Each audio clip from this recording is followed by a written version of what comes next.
Drake dropped For All the Dogs.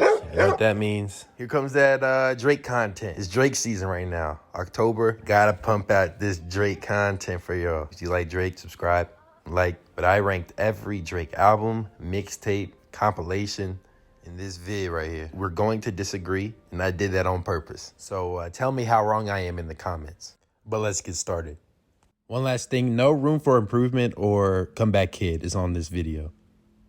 Yes, coming in last place, honestly, never mind. Now, I don't want to harp on this album too much, but man, it's hard not to. There's good sounds on here, but at the same time, the bad ones outweigh it. It's just so much choppiness and horrible singing, like laughably bad singing from Drake that I've never heard before. I guess I can say I can appreciate the attempt to make like dance hall music, but misfire of an album, my gosh. I guess songs I keep up here is obviously Jimmy Cook's Sticky. It's probably the one good dance beat on here. That's about it. I mean, Texas Green, maybe, but other than that, nah. 14th place, we got CLB, Certified Lover Boy. This album started off with a great intro. Champagne Poetry is a beautiful song, but man, after that, and I don't dislike this album, but I don't like it. The hit songs on here are not up to par with the discography of Drake's career. There's just so much laughable disappointments on this album. And it's not like I dislike that. I kind of like when Drake is corny to an extent, but man, it's overabundant within this album. And it saturates it to where it's a joke of an album. Even the cover art, like he's still dog ass wrong for this cover art. But talking about the music and material of this album, the lows of this album are overabundant compared to the very average highs of Drake, as you'll see within this video. At 13, I put Care Package, and obviously there's great songs on here like 5 a.m. in Toronto, you know, Jodeci Freestyle. Great songs on here, Trust Issues. But my main gripe with this, it's just him releasing older sounds, older music that we've all heard before to put it on platforms, on streaming platforms, so he can make money off of it. And I can't really hate on that because if I was Drake, I'd do the same thing. I can't even cap for real. But if I'm ranking albums, there's no desire to come back to this and listen to it like an album. That's all. You know, great songs in here, obviously, with no, sequencing. So, 13, Care Package.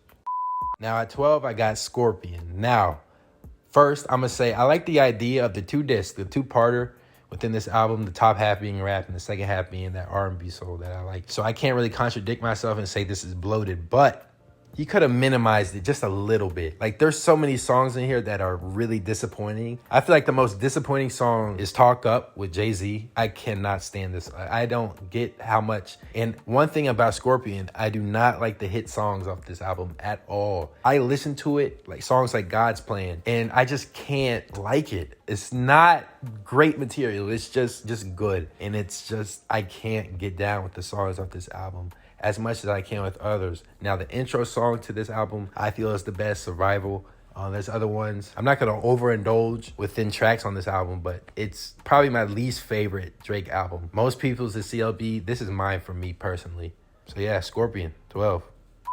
At number 11, I got Dark Lane demo tapes, the drop back in 2020. I believe this is the most underrated, underappreciated Drake album. Honestly, this is the most forgotten about Drake album. Only 14 tracks for Drake. That is amazing. That's what I want from Drake. Great, just low-key Drake music. Nothing too special, but nothing really bad to where it negatively affects the structure of this album.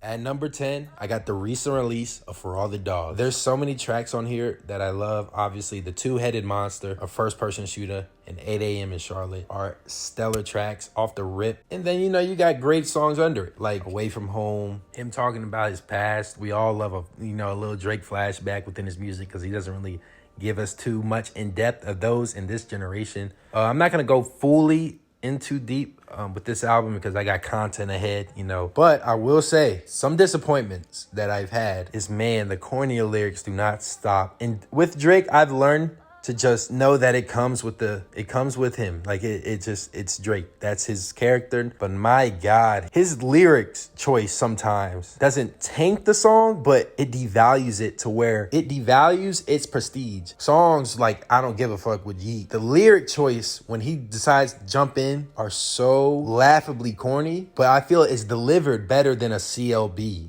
And another disappointment thing about this album, there are some duds on here. There's some duds that are very unlikely songs that I'll ever play. Like, they're duds. Oh my gosh. But that's for another video. So yeah, For All the Dogs. Coming in at number 9, I got the classic mixtape drop back in 2009, So Far Gone. Now, people are not gonna like this. This is an album ranking. Obviously, the high is like best I ever had. Uptown, a classic beat. You got Successful with Trey Songz. Classics, I understand. But this is a album ranking. And man, when I tell you the highs are high and the lows are like the lowest of his discography. And that matters when it comes to a album ranking. This doesn't dispute the fact that this is a legendary career starter for Drake. And he has some things to learn. So yeah, So Far Gone, number 9. 8, I got Her Loss with 21 Savage. First collaboration album that's being listed here. Just like Dark Lane Demo Tape, I believe that this is just good quality music throughout the whole track list. There's not one bad song on this album. There isn't. All of it is relatively good sound. The floor of this album is high. Like, the lows aren't there. They're not there when it comes to Her Loss. You know, this is a Drake album. One of the best songs, Middle of the Ocean, from this decade, if not the best, honestly. Middle of the Ocean is a great freestyle. The production within that album, you know, Hours in Silence is another great song off this album. The song featuring Travis Scott, Pussy and Millions, is great. Just good quality music. If you want good quality, go to Apple Music, go to Spotify, type in Her Loss, click shuffle, and you're gonna get it. Don't even click shuffle. Click play 1 through 14 and or 1 through 16, and you'll get it on this album. 7, I got Thank Me Later, the drop back on New Year's in 2010. One thing you can count on from Drake is a great intro, and that's what we got with Karaoke.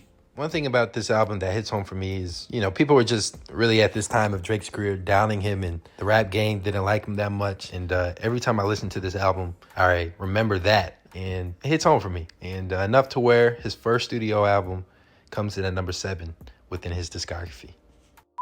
Coming in at number 6, I got What a Time to Be Alive with Future as the collaborator of this album as well. The title of this album perfectly embodies the tracks on this and the collaboration with Future and the time back in the day. What a time to be alive. Late 2015, after If You're Reading This Too Late, he drops this shorter track list. I think it's 9, 10 tracks. Man, this right here is prime Drake. 2015, prime Drake, the best rapping Drake, that is. And me personally, I think Drake's the best when he's rapping. His R&B cuts tend to be better, but I feel Drake is best when he's rapping, when he's freestyling, and then when he got that pen and he writing, and then he's in the studio. Like, this embodies it. The bangers off this album are insane. Big Rings, Digital Dash is a stellar one. Man, what a time to be alive. Literally, what a time to be alive listening to this. Coming in at number 5, I got More Life, the drop back in 2017. It's one of the few times he did it right with the UK accent throughout this playlist. Just the one of few attempts that he done it well was majority of the songs on this album. This album is such a vibe. And this album is a mixed bag too. It's a playlist. Most people, honestly, I've seen, don't really like this album, but there's so many bangers off this album and great music, great sound, great production throughout this whole thing. Free Smoke, one of the best intros, man, a banger. That song is a banger. Teenage Fever, one of Drake's best songs of all time. Passion Fruit as well. Do Not Disturb, the 7 a.m. in Germany, man, oh my, it's one of my favorite Drake albums. I connect with this album well. But there's lows, obviously, like, no pun intended, Low is a low off this album with Kanye West. It's not really what you expect when you see Drake and Kanye West on the same song. But, you know, the interludes are stellar on this as well. It's a great album. I love this album. I really love this album. Honestly, I got Views at 4. If you disagree, go in the comments, jump me in the comments, roast me, I want you to. But me personally, Views is probably my second favorite Drake album, and it comes in at number 4. And people tend to dislike this album because this is Drake after What a Time to Be Alive, after If You're Reading This Too Late, really embracing and accepting that he's this character, he's this pop sounding rap guy. And a lot of people just aren't down with the up-tempo, feel-good music when he will say that he's the best rapper. Like, you know, and he did it well with songs like Hotline Bling and Controller. Those songs are so fun, and those aren't even the best tracks. And to the people that dislike the songs like Hotline Bling and even One Dance, these pop sounding, great songs that are going to get streams and plays. You can't really blame him. If I was Drake, I'd do the same thing, you know, so you can't really hate it. Views is a classic to me. Now with this top three, you can interchange these three and I would be perfectly fine. This top three is up for interpretation. So this is Axe. This is me. This is my top three Drake albums. That how I feel, and I'm gonna give my reasons on why I have it ranked from 1 to 3. So coming in at number 3, I do have If You're Reading This Is Too Late. Now, here's why I have it at 3 and not at 2 and not at 1. First off, let me say this. This is prime Drake rapping. This is insane. This is the Drake I love. And when it's an all rap album, really, it's its own curse. You know what I mean? It's a gift and a curse, because the reason why I have it 3 and under the albums that we're going to get into is because I feel Drake is best when he's rapping, right? But his R&B cuts tend to be, I feel, a little bit better. And in the next albums that we're going to get into, he does both splendidly. So I would rather put albums ahead that he does 2 things well rather than 1 thing well. And he doesn't get, and I love and appreciate the fact that he didn't have like hardly any R&B on here, any singing, soul on here, nothing, just straight bars, rapping. I like that. I love that. But that's his own weakness comparing it to his next studio albums. And that one R&B song, Jungle, is probably the best. That's probably the best R&B cut from Drake ever. 2015 Drake, I said it previously. A legendary mixtape that's coming in at number 3.